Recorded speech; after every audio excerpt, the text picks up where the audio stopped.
Respected director sir, principal ma'am, all teachers and students, good morning.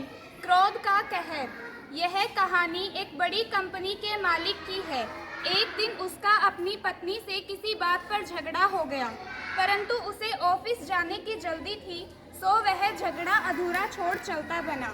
अब जगह उसने भले ही छोड़ दी थी, पर क्रोध नहीं छोड़ पाया था। लेकिन पत्नी सामने थी नहीं, तो निकाले किस पर। तो मजबूरी में वह क्रोध दबाए हुए ही ऑफिस पहुंच गया। अब ऑफिस पहुंच तो गया था, पर मन काम में लगने का प्रश्न ही नहीं था। भीतर का क्रोध उबाले खा रहा था और उसी क्रोधित अवस्था में वह अपनी केबिन में यहाँ से वहाँ चक्कर लगा रहा था। तभी साप्ताहिक रिपोर्ट देने मैनेजर वहाँ आ पहुँचा। बस उसको अपना दबा क्रोध निकालने की जगह मिल गई। उसने रिपोर्ट देने आए मैनेजर की 2-4 गलतियां जबरन निकालकर उसे पूरी तरह डांट दिया। अब मैनेजर को अपनी गलती समझ में तो नहीं आई, पर मालिक के सामने वह कह क्या सकता था। बस चुपचाप मन में दबे क्रोध के साथ केबिन से बाहर निकल आया। अब क्रोधित तो वह था ही, बस अपनी केबिन में पहुंचते ही उसने अकाउंटेंट को बुलवाया।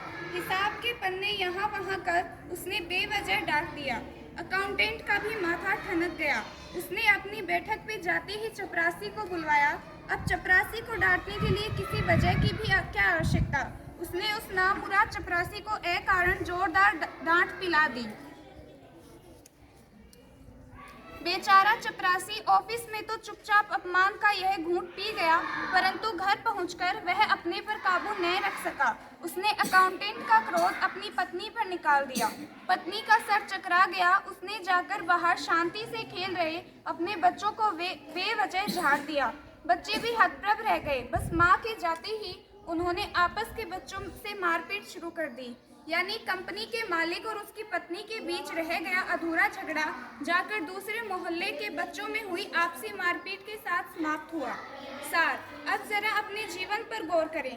आप क्रोध या तो अपनों पर निकालते हो या अपने से कमजोरों पर, और चूंकि क्रोध नियम से दब नहीं सकता, इसलिए हर कोई शक्तिशालियों के विरुद्ध दबाया हुआ अपना क्रोध कमजोरों व अपने वालों पर निकालता रहता है।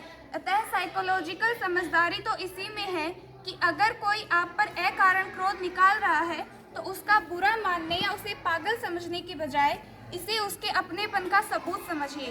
बेचारा संकट में अपनों को नहीं तो क्या बाहर वालों को कष्ट देगा। Thank you.